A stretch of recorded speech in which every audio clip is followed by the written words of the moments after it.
एक समय की बात है। गोकुल नाम की सोसाइटी में एक परिवार रहने आया। वो लोग उस सोसाइटी में नए नए ही आए थे। उस परिवार में राहुल, सविता और उनका 10 साल का एक बेटा भाविक रहता था। जैसे ही भाविक सोसाइटी के गेट के बाहर तक पहुंचता है, तभी से ही अपने सवाल जवाब शुरू कर देता है। वाह पापा, ये कितनी सुंदर सोसाइटी है। क्या हम इसी सोसाइटी में रहेंगे? हाँ हाँ बेटा, हम लोग इसी सोसाइटी में रहेंगे। देखो तो हमारा भाविक कितना खुश नजर आ रहा है। अब तो मेरे यहाँ पर नए नए दोस्त बनेंगे, इतना मजा आएगा। हाँ हाँ बेटा, बहुत मजा आएगा। चलो अब अंदर चलो। जैसे ही वो लोग सोसाइटी के अंदर कदम रखते हैं, तभी जोर जोर से हवा चलने लगती है और भाविक को कुछ अजीब सा महसूस होने लगता है। मम्मी देखो तो, हमारे आते ही ये कितनी जोरों से हवा चलने लगी है। मुझे कुछ अजीब सा भी लग रहा है। नहीं बेटा, ये बस तुम्हारा वहम होगा। बच्चा समझकर सविता भाविक की बात को नजरअंदाज कर देती है। वो लोग अपने फ्लैट पर पहुंचते हैं। चलो चलो, अब आप दोनों जल्दी से फ्रेश हो जाओ, सोने का समय हो गया है। हाँ, क्योंकि कल मुझे इंटरव्यू के लिए भी जाना है। भाविक, राहुल और सविता कमरे में जाकर सो जाते हैं। ऐसे ही चलते चलते उन्हें 1 महीना बीत जाता है। एक दिन राहुल का बॉस उसे ऑफिस के काम से सूरत जाने को कहता है। ये तो कितनी अच्छी खबर है। मैं ये बात सोसाइटी जाकर सविता और भाविक को बताऊंगा, तो वो दोनों भी बहुत खुश हो जाएंगे। राहुल घर जाकर ये बात सविता और भाविक को बताता है। सविता, ओ सविता, कहाँ हो तुम? तुम्हें एक खुशखबरी देनी है। अरे हाँ हाँ, क्या हुआ? इतना क्यों चिल्ला रहे हैं आप? हाँ पापा, क्या हुआ? आप इतने खुश क्यों नजर आ रहे हो? अरे खुश ना हो तो क्या करूं, बात ही ऐसी है। अब आप बताएंगे भी, क्या बात है? मुझे मेरी नौकरी की तरफ से सूरत ले जा रहे हैं। बहुत बड़ा प्रोजेक्ट है। अगर सब अच्छे से हो गया तो क्या पता वहाँ से आने के बाद मेरा इंक्रीमेंट भी हो जाए।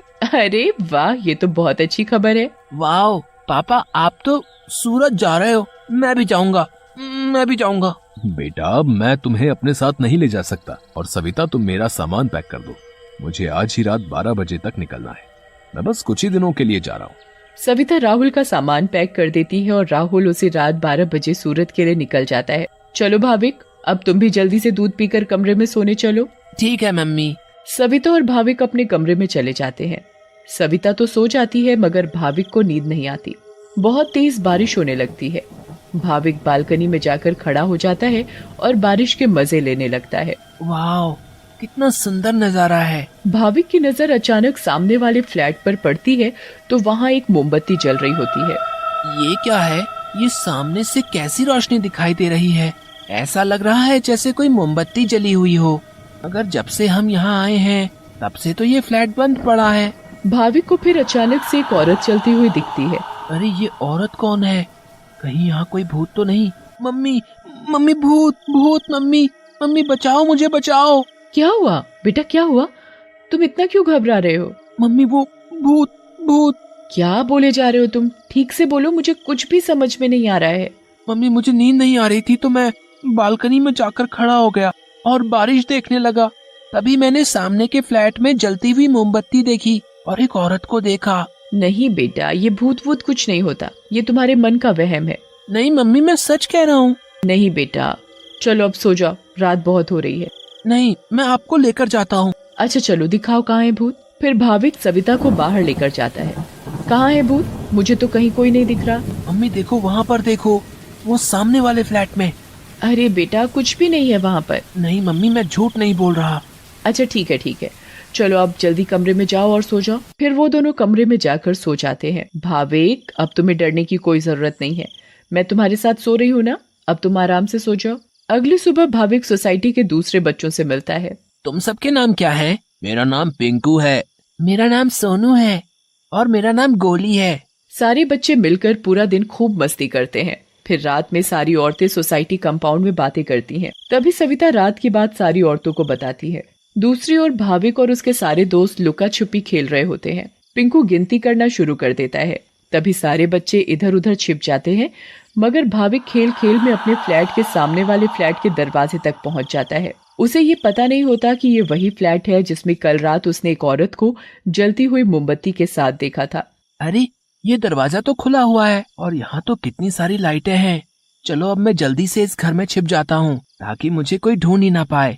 वो जगह ठीक है, मैं उस कमरे में जाकर छिप जाता हूँ। भाविक जैसे ही उस फ्लैट के कमरे की ओर जाने लगता है, वैसे ही बाहर की सारी लाइट्स लुप लुप होने लगती हैं। ये क्या हो रहा है यहाँ पर? अचानक ये लाइटें लुप लुप कैसे होने लगी? भाविक इधर उधर देखने लगता है। तभी भाविक की नजर दरवाजे के ऊपर पड़ती है।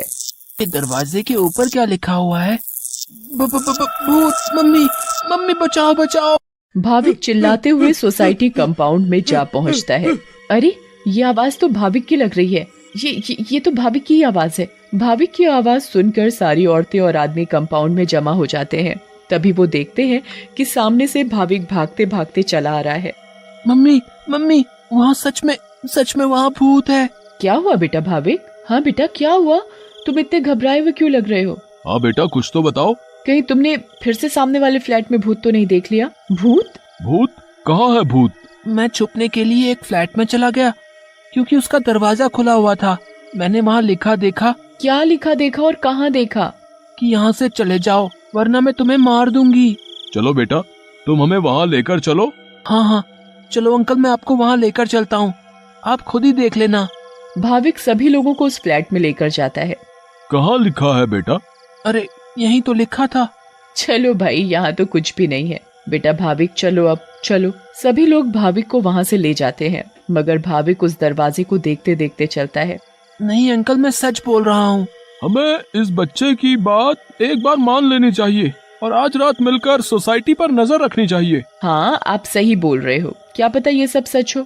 तो ये तय रहा कि आज रात हमारे पति सोसाइटी की देखभाल करेंगे। उस रात 3 आदमी सोसाइटी के गेट पर खड़े रहकर सोसाइटी की देखभाल कर रहे थे। मुझे जरा बाथरूम जाना है, मैं बस अभी जाकर आता हूँ। हाँ हाँ ठीक है, तुम होकर आओ। क्या हुआ जी?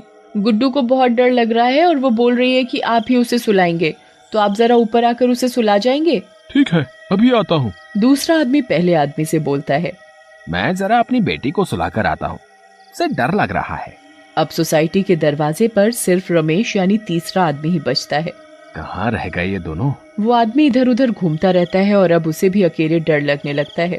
तभी उस आदमी को किसी औरत का साया दिखता है। उसके लंबे खुले हुए बाल और पायल की छम छम आवाज। चुड़ैल, बचाओ बचाओ, चुड़ैल। फिर अचानक वो चुड़ैल उसके सामने आ खड़ी होती है और आदमी बहुत तेज चिल्लाता है और वहीं बेहोश हो जाता है। अरे, ये चिल्लाने की आवाज किसकी आई? हाँ, आवाज तो मुझे भी आई। चलो चलकर देखते हैं। सारे सोसाइटी वाले अपनी बालकनी में आ जाते हैं तो वो क्या देखते हैं कि वहाँ रमेश बेहोश पड़ा हुआ था।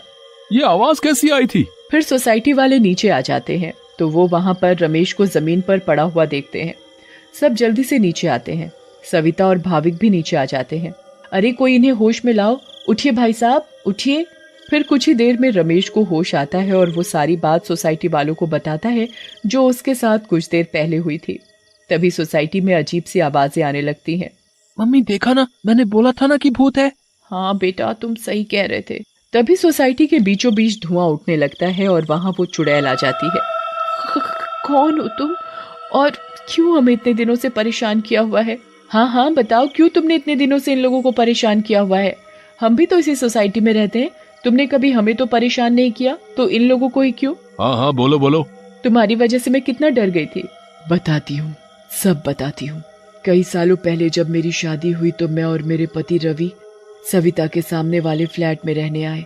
हम बहुत खुश थे, पर अचानक मेरी माँ की तबीयत खराब होने की वजह से मुझे कुछ दिन के लिए यहाँ से जाना पड़ा। और तभी सविता के फ्लैट में एक बहुत सुंदर लड़की रहने आई। रवि उस लड़की को पसंद करने लगे थे और वो लड़की भी। उस लड़की को ये बात नहीं पता थी कि रवि शादीशुदा है।